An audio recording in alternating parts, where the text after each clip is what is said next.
Bonjour, bienvenue au test d'évaluation de français du TEF Canada. L'examen se déroule en deux parties. Une première partie dans laquelle vous allez me poser des questions et une deuxième partie dans laquelle vous allez essayer de me convaincre. Ok, C'est bon pour vous? c'est bon, merci. Enregistrement, section A, candidate 15.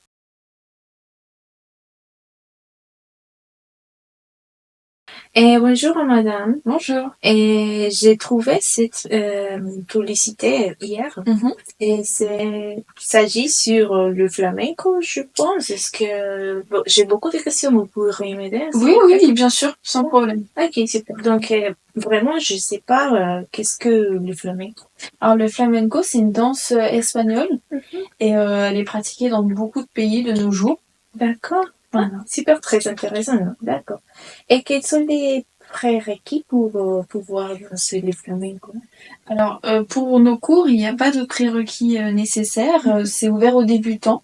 D'accord. Après, il faut être un petit peu à l'aise pour danser devant d'autres gens. Voilà. D'accord, parce que moi, par exemple, je suis nulle en danse, donc il y aura, je sais pas, un type de test pour... Non, on fait c'est un test d'évaluation du niveau, mais c'est pas du tout pour juger, c'est juste pour vous mettre dans le bon groupe. Par D'accord. exemple, le groupe débutant, afin de vous familiariser avec la danse. Ah, d'accord, super. Ok, et est-ce que je peux venir avec un partenaire ou... Oui, bien sûr, vous pouvez venir à plusieurs, il n'y a pas de souci. On fait des duos en général, donc vous pouvez venir avec quelqu'un d'autre ou sinon vous danserez avec quelqu'un qui participe aussi au cours. Ah, super, très bien, très bien. Et en quoi le flamenco séduit-il le public? C'est une danse assez originale, assez remplie d'émotions. Donc c'est assez personnel et en général les gens sont touchés par ceux qui dansent la flamenco. Donc Ah, c'est super, voilà. très bien. Ok, je pense que j'avais déjà entendu, mais j'ai Mm. jamais cherché, donc Oui. je savais pas. D'accord. Est-ce que par hasard, je sais pas si vous proposez des cours d'essai gratuits ou il faut Oui. payer? On a une séance gratuite, une séance d'essai pour voir si ça vous plaît ou pas. Et après, on vous propose un abonnement. Ah, ok, super. Et l'abonnement, il y a une durée spécifique ou... On peut choisir soit sur 6 mois, soit sur 1 an à l'année, comme vous préférez. Ah, d'accord, super, ok. Et quel est les vestimentaires, les tenues vestimentaires conseillées pour le premier cours? Alors, on conseille un pantalon noir pour les femmes assez moulant, style un legging, et un haut assez fluide pour être à l'aise avec les mouvements. Et nous, on vous prête les chaussures. Ah, c'est génial. D'accord, mais vous lavez après usage les chaussures? Oui, Parce oui, que... elles sont désinfectées. Et après, si vous voulez, on peut aussi, on propose à la vente de chaussures, donc vous pouvez acheter vos propres chaussures pour les réutiliser Ah, super, à chaque très bien. séance. Ça me convient, ok. Est-ce que, bon, comme vous m'avez dit que c'est une danse espagnole, est-ce que je dois parler espagnol pour apprendre les flamenco ou... Non, pas du tout, ce n'est pas du tout nécessaire. Après, certains mots utilisés, certains pas de danse sont en espagnol, mais on vous les apprend. Donc, il n'y a pas besoin de parler espagnol avant de commencer les cours. D'accord, d'accord. Et ça sera une prof ou un prof? Ça sera une femme, mais pour certains cours, notamment quand on organise des spectacles, on fait venir d'autres profs et certains sont des hommes et des femmes pour les duos. Ah, ok, super, très bien. Si jamais, parce que j'ai des enfants, donc si je dois manquer un cours, n'importe pas la raison, est-ce que puis-je le rattraper ou...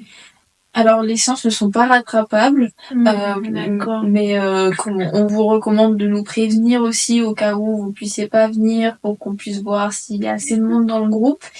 Mais comme c'est un forfait à l'année ou tous les 6 mois, c'est plutôt intéressant, donc vous payez pas séance par séance. Donc ça vous revient en général, même si vous loupez une ou deux séances, ça ne vous revient pas très cher. D'accord, ok, super, merci. Parce que parfois, si on tombe malade, Ça peut arriver. Et comment est-ce que je peux procéder si je m'intéresse à un cours d'initiation? Alors vous pouvez nous appeler. Le numéro est indiqué sur l'annonce ou nous envoyer un mail. Oui. Et puis nous, on vous répondra le plus rapidement possible. D'accord. C'est Mélanie qui va répondre. C'est ça. D'accord. Oui. C'est vous, Mélanie? Non, ce n'est pas moi, mais c'est Ok. la responsable du groupe. D'accord, ok. Et où est-ce que je peux me procurer la tenue vestimentaire? Alors nous, on vous fournit les chaussures. Niveau tenue, on peut vous recommander certaines boutiques spécialisées dans les vêtements de danse. Mhm. Après, vous pouvez aussi porter des vêtements qui ne sont pas traditionnels. C'est juste pour que vous soyez à l'aise. D'accord, ok, super. Est-ce que pour le flamenco, il faut avoir de la force ou de la rapidité dans les pas?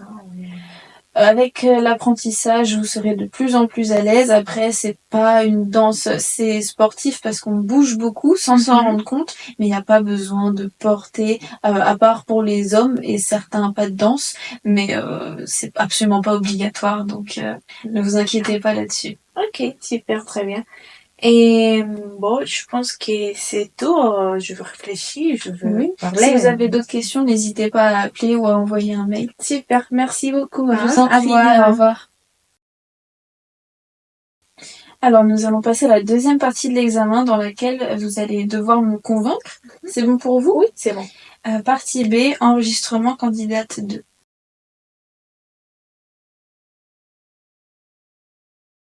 Salut, ça va? Salut, ça va et toi? Ça va, merci. Comment ça s'est passé le week-end? Ça a été un peu occupé. Et toi? Ah, tu peux pareil là. Les enfants, tu sais. Et je me demandais, est-ce que tu as continué à fumer? Oui, je continue de fumer régulièrement, oui. Régulièrement, d'accord. Et qu'est-ce que tu utilises? Un cigarette normal? Oui, des classiques que j'achète au tabac. D'accord, parce qu'hier soir, j'ai vu une pub sur un cigarette électronique. Je sais pas si ça te dit, je peux te raconter un petit peu. Hein. Vite fait entendu parler, mais je ne connais pas très bien, non.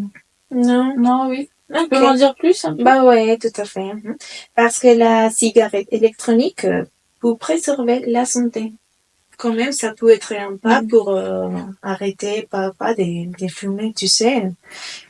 Contrairement à la cigarette normale que tu utilises, et l'électronique ne contient ni goudron, ni monoxyde de carbone. Oui, mais j'ai vu que par contre ces cigarettes elles coûtent assez cher quand même. Hein. Mais non, il te reviendra moins de cher que la cigarette standard. Je vais t'expliquer pourquoi. Parce que pour une consommation standard, la cigarette électronique coûte entre 40 et 50 par mois. Par contre, la consommation journalière d'un paquet dans un mois te revient à 180 €. Tu vois, il y a une différence. Hein. Oui, je vois l'aspect un peu économique, mais bon, ça reste quand même assez cher et on m'a dit que tout ce qu'ils mettaient dans les cigarettes électroniques était vraiment pas bon non plus pour la santé, donc ça me freine vraiment. Et non, je suis pas d'accord. Qui t'a dit ça? Hein? Oh, bah, dans les journaux, j'entends parler des fois. Non, parce que la cigarette électronique n'a pas de combustion, donc il n'y a pas des goudrons, tu vois. Et en plus, la vapeur ne provient de la cigarette électronique, je veux dire, ne provient pas d'une combustion, donc sinon d'une vaporisation par échauffement. Tu vois la différence. Donc il n'y a pas ni monoxyde de carbone, ni goudron, donc non plus les autres 4000 substances toxiques qu'il y a un cigarette normale. Mais ok, à côté de cet aspect des substances à l'intérieur, si vraiment c'est meilleur, ça reste quand même aussi fragile. Enfin, souvent je vois des gens qui les font tomber, ça se casse. C'est pas très rentable au final si je dois en racheter une rapidement après. Non, mais ça dépend de toi quand même. Tu exagères, hein, vraiment, désolé, mais ils sont bien emballés, hein, tu sais. Et il y a quand même un petit cartouche pour le garder. Après avoir acheté la cigarette, donc non, vraiment, c'est pas comme ça. En plus, si tu vois les cigarettes normales, c'est trop fragile, c'est hyper fragile, c'est plus fragile. Mais j'ai vu aussi que c'était dur de les trouver parce que au tabac, c'est facile d'acheter un paquet de cigarettes, c'est rapide, alors que les cigarettes électroniques, je suis pas sûre. Peut-être que t'as pas vu, mais dans les tabacs, si tu vas normalement quotidiennement acheter des cigarettes normales, tu vas trouver dans les tabacs aussi les cigarettes électroniques. Directement dans les tabacs. Voilà, exactement. Peut-être que tu veux pas les voir.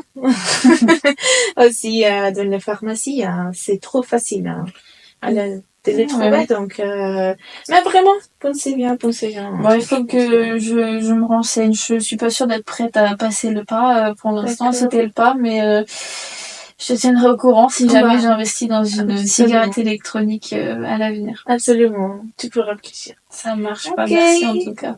Ok, au revoir. Salut.